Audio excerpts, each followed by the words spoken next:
Assalamualaikum warahmatullahi wabarakatuh. Kembali lagi dalam kajian hukum perikatan Islam di Indonesia. Kita kali ini akan melihat dasar keberlakuan hukum perikatan Islam di Indonesia. Kita melihat dasar keberlakuan dari sudut pandang historis, yuridis, filosofis, dan sosiologis. Selanjutnya kita akan menggambarkan bagaimana kedudukan hukum perikatan Islam di tata hukum Indonesia. Kita akan mengetahui bagaimana posisinya, bagaimana kekuatannya dan kedudukannya ya. Jadi orang-orang atau masyarakat mempraktikkan hukum perikatan Islam di Indonesia ini apa dasarnya dan bagaimana kedudukannya. Kita akan ulas hal-hal seperti itu. Nah, untuk lebih memahaminya secara dalam dan secara benar, maka teman-teman jangan skip videonya ya. Karena di dalam rentetan kronologi beserta uraian sejarahnya kita akan hadirkan. Kita akan biasanya lebih memahami secara komprehensif ketika kita mengkaji dari berbagai sisi dan terutama dari sisi sejarah ya, agar kita tidak lupa latar belakang bangsa ini. Nah, silakan simak, jangan di skip ya.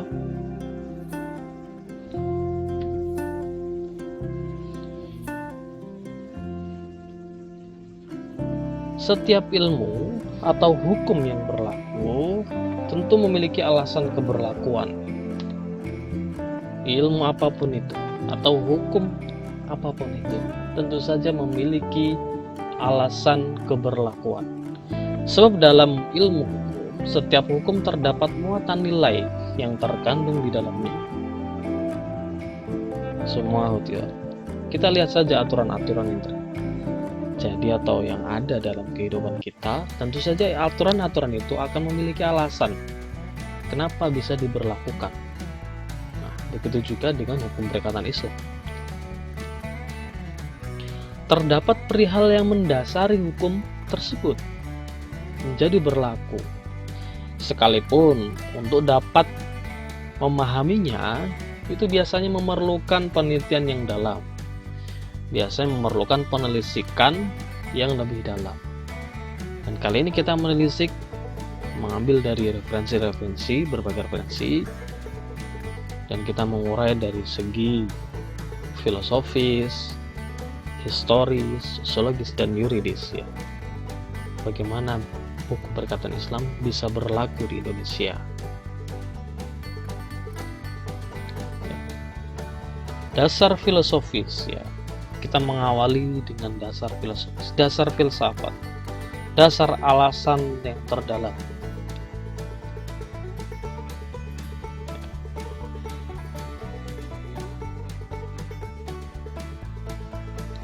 Abdul Ghani Abdullah berpendapat bahwa terdapat dua hal yang menjadi dasar filosofis berlakunya hukum perikatan Islam di Indonesia, yaitu yang pertama, adanya akidah yang mengandung keyakinan, sehingga dalam praktiknya, karena setiap orang Islam ini mempunyai keyakinan, ada muatan akidah dalam kehidupannya, maka akhirnya dalam praktiknya ini mendorong pelaksanaan transaksi, pelaksanaan perilaku bisnis, hubungan bisnis dengan antar umat yang lain ini berdasarkan syariah akhirnya.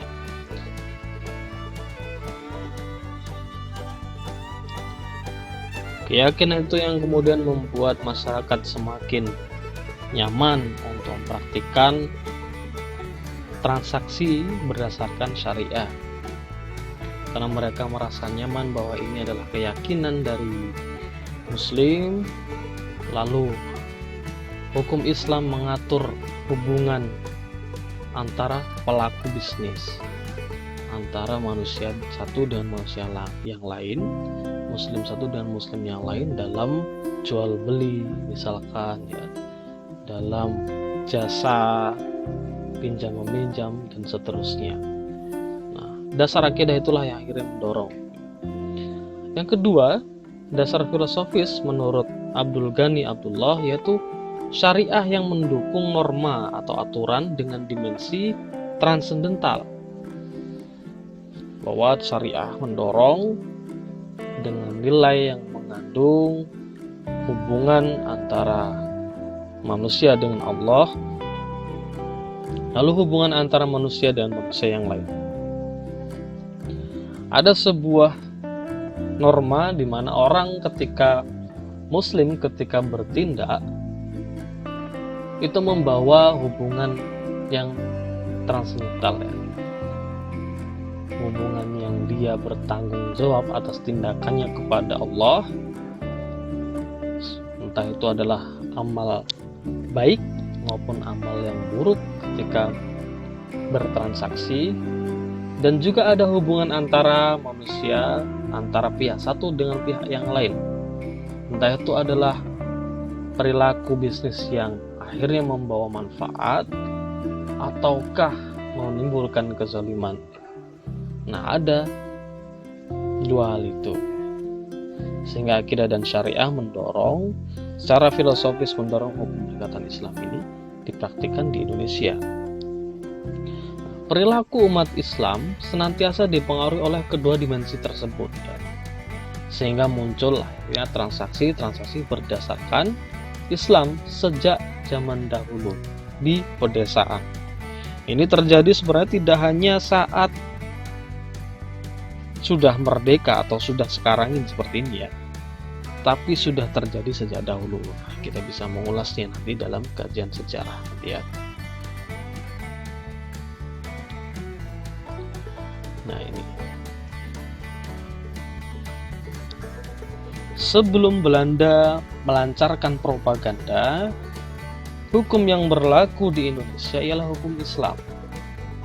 Terlihat di era abad ke-13 oleh kerajaan-kerajaan Nusantara. Kita bisa melihatnya dalam buku hukum perikatan Islam di Indonesia juga sudah dijelaskan. Lalu buku hukum perjanjian syariah juga sudah dijelaskan, dalam bab awal juga ada. Lalu di buku sejarah Islam Nusantara ada banyak kalau ingin mengulasnya. Atau di buku karangan Prof. Ratno Lukito, Hukum Islam dan Realitas Sosial juga ada di situ. Di situ menganalisis fenomena hukum Islam pada saat sebelum merdeka dan menjelang merdeka itu juga lebih dalam lagi, lebih pisau analisanya lebih tajam di situ, sehingga terlihat jelas bahwa sebelum Belanda melancarkan propaganda, hukum yang berlaku di Indonesia itu adalah hukum Islam. Terlihat di era abad ke-13 oleh kerajaan-kerajaan Nusantara.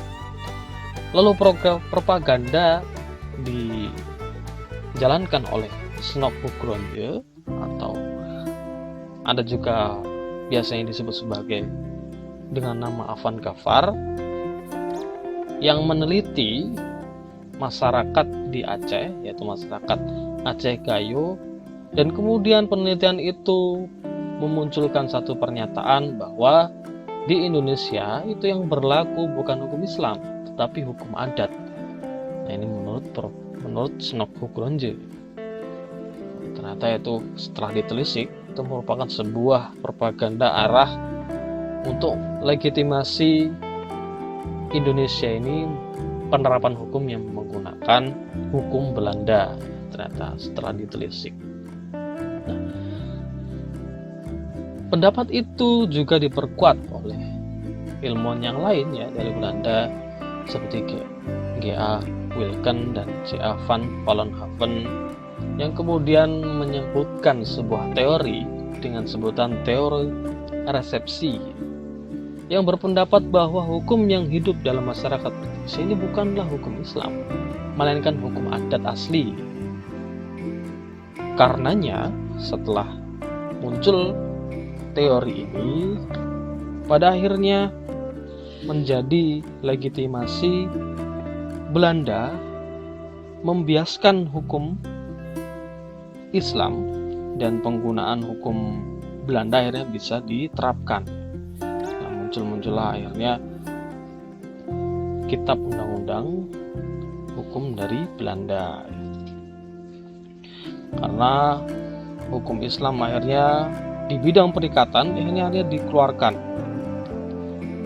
dianggap tidak berlaku lagi Indonesia, dan hukum perikatan yang berlaku di Indonesia pada saat itu di Hindia Belanda akhirnya menggunakan pedoman dari pusatnya, dari kolonial Belanda.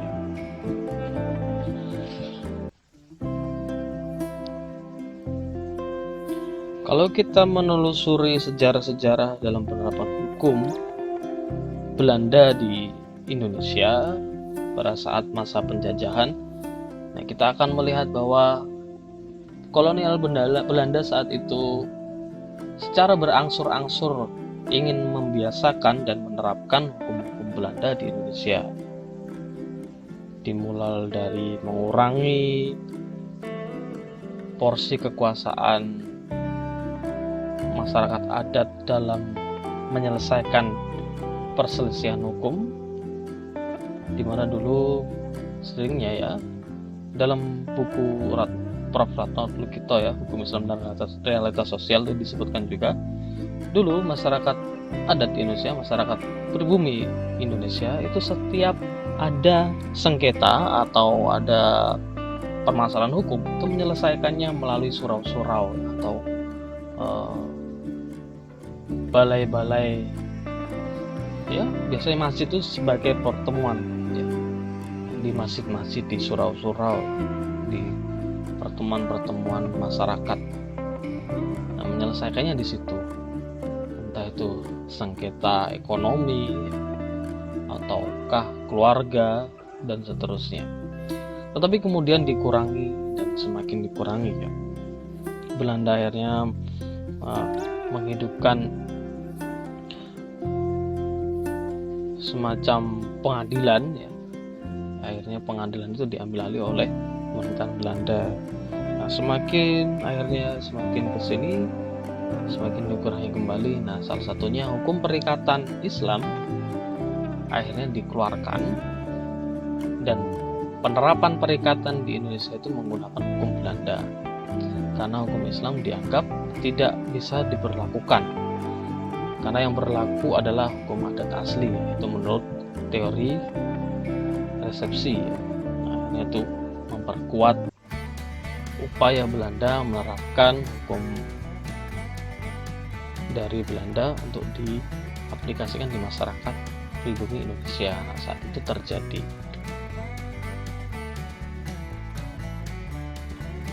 Tetapi kemudian ada juga teori yang lain yang disebutkan oleh B.W. Andaya dan Jones yang meyakini doktrin Islam ini telah memainkan peran yang sangat penting dalam kehidupan kerajaan.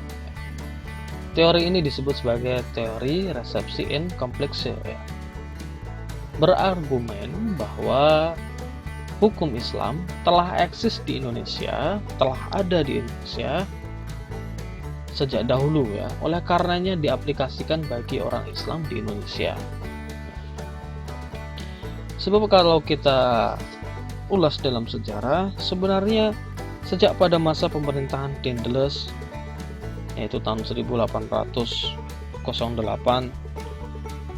pemahaman umum itu menyebutkan bahwa hukum Islam ini adalah hukum asli pribumi Indonesia. Lalu pada masa pemerintahan Inggris, Thomas S. Raffles ya, pada tahun 1811 juga berpendapat bahwa hukum yang berlaku di kalangan rakyat Indonesia adalah hukum Islam saat itu. Tapi ya, tadi ada upaya-upaya dari kolonial Belanda yang mengurangi porsi itu ya, sehingga sampailah pada masa di mana hukum perikatan Islam ini tidak diberlakukan lagi, dan yang diberlakukan adalah perikatan dari hukum Belanda, peraturan-peraturan perikatan dari hukum Belanda saat itu.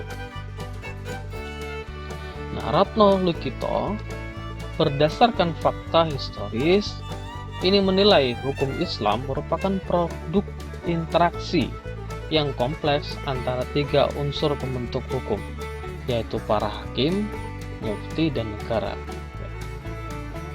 Bahwa sejak dahulu di Indonesia, hukum Islam ini memang terbentuk sehingga muncullah kitab-kitab, muncullah riwayat-riwayat di Indonesia. Itu dari interaksi para hakim. Hakimnya dulu orang-orang tokoh-tokoh masyarakat yang dianggap memahami hukum Islam, lalu juga oleh masyarakat dipercaya dan sering menyelesaikan sengketa. Lalu ada juga tokoh masyarakat yang sering dimintai pendapat dalam hal-hal yang belum ada dalilnya, dan oleh juga pemerintah. Itu ketiga hal itu pada saat sejak dahulu, entah itu pada saat kesultanan, kerajaan maupun juga Hindia Belanda, dalam waktu yang sudah terjadi.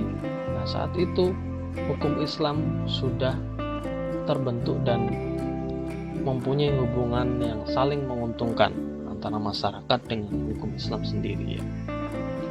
Kita bisa lihat di kerajaan Samudra Pasai, Aceh, Demak, Kalimantan, Sulawesi, Maluku. Kesemuanya saat itu menggunakan hukum Islam pada abad ke-13. Malaka ya, di Riau abad ke-19 mempraktikkan syariah. Nah, Malaka itu kan wilayahnya dari timur Sumatera sampai barat Kalimantan. Bahkan dalam riwayat disebutkan dalam sejarah, kerajaan Malaka saat itu membuat Undang-Undang Malaka yang di dalamnya terdapat peraturan perkawinan dan peraturan perikatan. Sudah sejak dahulu sudah ada peraturan-peraturan yang dibentuk menjadi undang-undang kerajaan.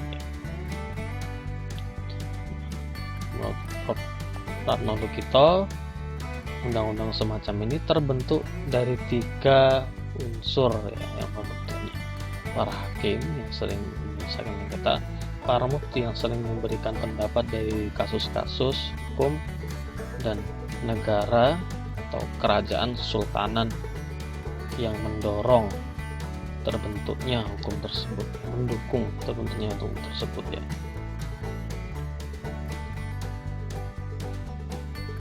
Nah, aspek hukum perikatan yang di dalam undang-undang atau dalam kitab-kitab hukum Islam di Indonesia, di sejarah Indonesia ini meliputi jual beli, pinjam meminjam, utang piutang, mudharabah, penitipan barang, iflas, pailit, dan perdamaian. Dalam bab penjelasannya sudah terinci ya terkait dengan rukun serta larangan riba misalkan. Penjelasan tentang pihak yang cakap hukum, benda objek, lalu ucapan kabul yang biasa disebut dengan ucapan kujual, lalu khiyar, itu juga sudah dijelaskan sedemikian rincinya ya dalam undang-undang tersebut. Di zaman Indonesia sebelum merdeka ternyata sudah ada. Lalu dalam kerajaan Aceh ini muncul kitab yang diajarkan dengan sebut namanya Safinah Al-Hukam fi Takhlis Al-Hassam. Ini karangan Jalaluddin At-Turasani sebagai pedoman hukum Kesultanan Kerajaan Aceh saat itu. Nah, sudah ada kitabnya kan. Sehingga dalam sejarah Indonesia, hukum perikatan Islam itu sudah terbentuk dan sudah diaplikasikan sejak dahulu sebenarnya. Hanya saja pada saat pemerintahan Belanda akhirnya ingin menerapkan hukum-hukum dengan sumber dari kitab negara Belanda, maka akhirnya hukum Islam dicoba untuk dikurangi dan dianggap tidak bisa diterapkan dengan teori resepsi tadi. Nah, dasar sosiologis berlakunya hukum perikatan Islam di Indonesia ini dimulai dari bahwa hukum apapun itu ya, aturan apapun itu pada dasarnya adalah resultan dia kesepakatan masyarakat di ranah sosiologis. Masyarakat yang saling berhubungan, mempunyai hubungan sosial, saling berkumpul, lalu menjaga haknya masing-masing, dan akhirnya menciptakan sebuah kesepakatan. Itu terjadi sejak dahulu. Dan hukum Islam dengan masyarakat Indonesia ini telah memiliki hubungan yang mutual, hubungan yang saling menguntungkan sejak dahulu. Ini bisa dilihat dari penelitian-penelitian tadi. Penelitian Prof. Ratnolo kita menyebutkan bahwa sejak dahulu hukum Islam dengan masyarakat Indonesia ini sudah erat hubungannya. Bahkan sempat menjadi hukum yang resmi bagi kerajaan dan kesultanan. Nah, setiap masyarakat ketika mempunyai sengketa, mempunyai permasalahan hukum, meminta pendapat dan meminta penyelesaian melalui orang-orang yang paham dengan hukum Islam. Itu sudah terjadi sejak dahulu. Sehingga muncul teori-teori itu tetap saja tidak bisa terlalu banyak mengubah masyarakat Muslim Indonesia ini untuk tetap menggunakan hukum Islam dalam perilaku muamalatnya atau perilaku kekeluargaannya. Maka dalam nikahnya, dalam jual beli, dalam pinjam meminjam, itu tidak akan jauh-jauh dari norma-norma skema-skema yang ada dalam literasi, dalam referensi hukum Islam. Karena sedemikian mutualnya, dengan disadari maupun tidak disadari. Seringnya kan begitu ya, seperti kita kalau ditanya secara spontan, kita nanti misalkan ketika minjam, lalu sebelum meminjam ternyata sebelum mengembalikan meninggal orangnya, nah itu bagaimana hitungannya? Itu tetap dihitung sebagai hutang karena itu kewajiban untuk membayar meskipun meninggal. Nah, nanti sebelum harta warisnya dibagi, harta dari peninggalan dari orang yang berhutang tadi harus diambilkan untuk membayar hutang. Itu kan secara tidak kita sadari sudah menjadi hukum yang diterapkan dalam masyarakat adat kita ya, dalam masyarakat pribumi kita. Nah, padahal ternyata kalau kita telisik, itu sama dengan hukum Islam yang ada dalam referensi fikih ya. Karena sedemikian mutualnya hubungan antara masyarakat kita dengan hukum Islam sejak zaman dahulu, sejak kita belum lahir, sehingga membenturkan hukum Islam dengan masyarakat adat ialah kurang tepat, sebab ternyata keduanya sudah saling bersinergi sejak dahulu, sejak sebelum adanya kolonialisme. Hal inilah yang kemudian juga disampaikan oleh Az-Zairin dan Sayuti Talib ya. Mereka berpendapat bahwa hukum adat itu justru baru berlaku bila tidak bertentangan dengan hukum Islam. Nah, itu menurut Az-Zairin dan Sayuti Talib. Sehingga hukum adat itu justru ketika tidak bertentangan dengan hukum Islam baru bisa berlaku. Tapi kalau bertentangan nanti dilihat dulu dari sisi maslahatnya ya, melalui tentu saja paradigma hukum Islam. Nah, itulah. Maka ketika mempertentangkan hukum Islam dan masyarakat adat justru tidak tepat, karena sejak dahulu sudah hubungannya sudah mutual, sudah saling menguntungkan.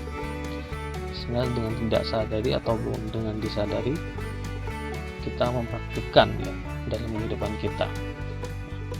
Masyarakat Muslim di Indonesia kemudian memerlukan payung hukum dalam perilaku muamalatnya, dalam hubungan muamalatnya. Terutama ketika kita tahu bahwa masyarakat mayoritas di Indonesia itu adalah Muslim.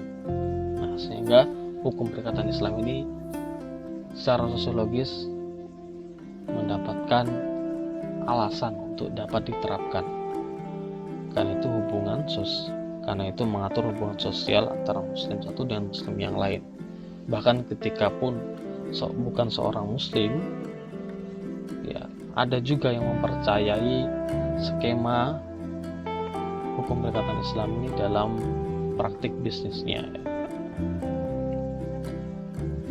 Dasar yuridis, kita tahu bahwa dalam sila pertama menyebutkan ketuhanan yang Maha Esa. Lalu dalam pasal 29 Undang-Undang Dasar tahun 1945 juga memperbolehkan atau mendorong masyarakat untuk dapat, warga negara untuk dapat mempraktikkan ajaran agamanya, itu dilindungi ya. Sehingga dalam mempraktikkan hukum perikatan Islam sebagai salah satu ajaran agama, itu tentu saja diperbolehkan. Nah, maka wajar terbitlah perundang-undangan yang berisi aplikasi ekonomi syariah, perbankan syariah, pasar modal syariah, asuransi syariah, koperasi syariah. Nah, itu muncul peraturan-peraturan itu sebagai dasar yuridis bagi masyarakat untuk dapat mempraktikkan kehidupan ajaran agamanya dalam kehidupan bernegara. Dasarnya di konstitusi sudah disebutkan, dan dalam dasar negara juga diperbolehkan sebagai wujud mengaplikasikan sila pertama. Lalu setelah itu terbitlah peraturan perundang-undangannya ya. Nah, dan juga ada fatwa. Terlebih terdapat penegasan bahwa setiap praktik ekonomi syariah hendaknya berpedoman pada fatwa DSN MUI, Dewan Syariah Nasional.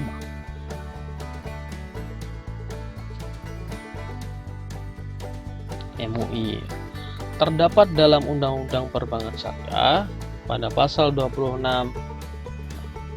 bahwa menyebutkan setiap praktik ekonomi syariah itu hendaknya berpedoman pada DSN MUI. Maka dalam akad-akadnya harus menggunakan fatwa DSN. Itu sebagai wujud, kalau menurut teori positivisasi hukum, ini sebagai wujud positivisasi hukum. Nah, maka ketika ada orang dalam lembaga keuangan syariah praktikkan sebuah skema bisnis tetapi tidak berdasarkan fatwa DSN, tidak berdasarkan pedoman dari Dewan Syariah Nasional MUI, maka saat itu bisa diberikan ya denda ataupun sanksi ya. Diberikan peringatan untuk mengikuti fatwa terlebih dahulu dari orang-orang atau kalangan yang diyakini atau dipercaya oleh negara memahami fikih ya, memahami hukum Islam. Setiap perkara ekonomi syariah juga diselesaikan melalui pengadilan agama maupun Basarnas ya. Nah, itu dalam bidang yuridis juga mendapatkan dasar ya.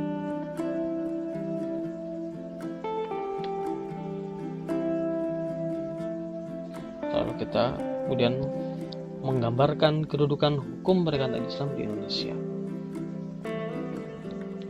Kedudukan hukum perikatan Islam di Indonesia ini pada mulanya penerimaannya sebagai sumber persuasif ya.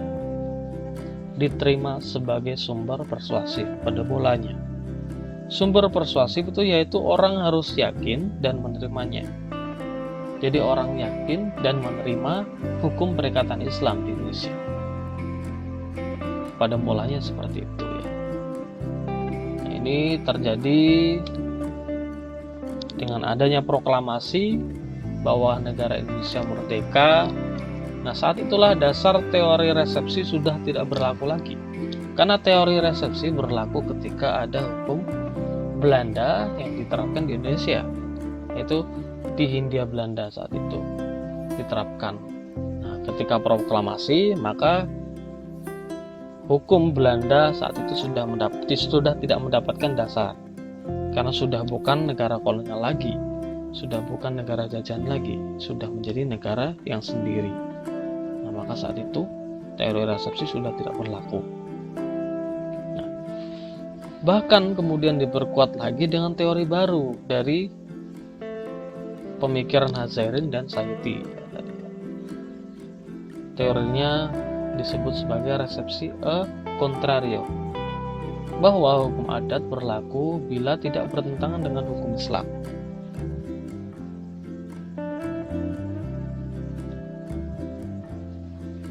Berlaku karena kedudukan hukum Islam yang berlaku di Indonesia bukan karena diakui hukum adat.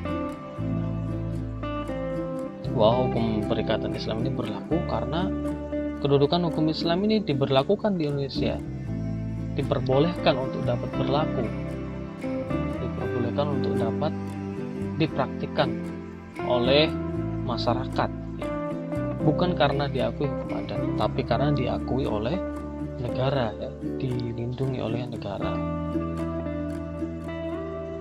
Nah, didasari dalam Pancasila, dalam dasar negara kita, dan juga dalam pembukaan Undang-Undang Dasar tahun 1945, serta dalam pasal 29 ayat 1 dan 2 konstitusi kita, ya, Undang-Undang Dasar tahun 1945.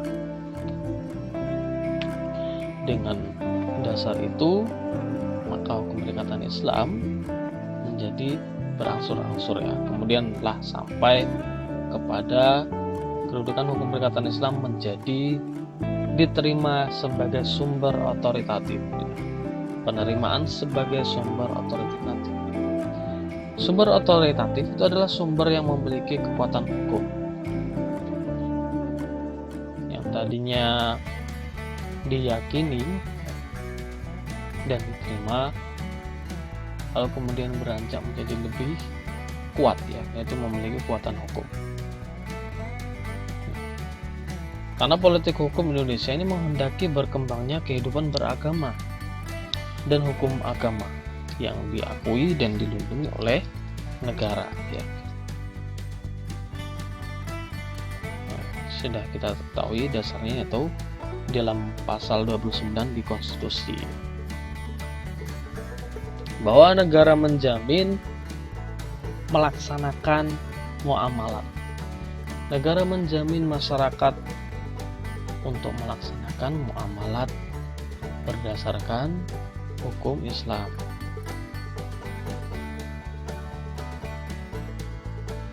Dan terlebih ketika kita mengetahui fatwa di SN MUI ini diperkuat oleh Undang-Undang Nomor 21 Tahun 2008 tentang perbankan syariah dalam pasal 26 yang menyebutkan bahwa semua kegiatan usaha produk dan jasa syariah wajib tunduk pada prinsip syariah yang telah difatwakan oleh MUI. Sejak saat itu semua praktik di bank yang mengatasnamakan bank syariah, mengatasnamakan ekonomi syariah harus tunduk oleh fatwa MUI, harus berdasarkan prinsip syariah. Ketika tidak berdasarkan prinsip syariah, maka bisa jadi para pihaknya ini nanti diberikan sanksi, atau bahkan banknya nanti akan dianggap sebagai bank yang tidak sesuai dengan pedoman. Nanti kesehatan banknya bisa dianggap kurang, ya. Bisa diberikan sanksi berupa denda, bahkan bisa juga penjara ya. Nah, karena hukum perikatan Islam sudah mempunyai kekuatan hukum, sehingga ketika orang bertransaksi lalu prestasi itu juga bisa diberikan sanksi, dan penyelesaiannya harus melalui pengadilan agama atau Basarnas ya. Nah, sekarang kalau kita ditanya kedudukan hukum perikatan Islam di Indonesia itu bagaimana? Nah, jawabannya adalah penerimaan sebagai sumber otoritatif. Kedudukannya mempunyai kekuatan hukum sekarang ya, memiliki kekuatan hukum, karena setiap orang berpraktik atau berakad atau memiliki usaha produk jasa syariah ini wajib tunduk pada prinsip syariah yang telah difatwakan oleh MUI. Ketika orang berpraktik mempunyai kegiatan usaha produk dan jasa syariah tetapi tidak tunduk oleh prinsip syariah, tidak tunduk pada prinsip syariah, maka suatu ketika sangat bisa untuk ditindaklanjuti ya, mendapatkan denda atau sanksi ya, karena hukum perikatan Islam memiliki kekuatan hukum, dilindungi oleh negara ya. Nah, terima kasih, semoga bermanfaat. Ketika ada hal-hal yang ditanyakan, mari berdiskusi, boleh menanggapi. Kemudian kalau ingin mencari referensi yang lebih, bisa diulas dan penjelasan secara teks bisa dibaca, bisa juga dikunjungi bukunya ya. Kurang lebih mohon maaf. Wassalamualaikum warahmatullahi wabarakatuh.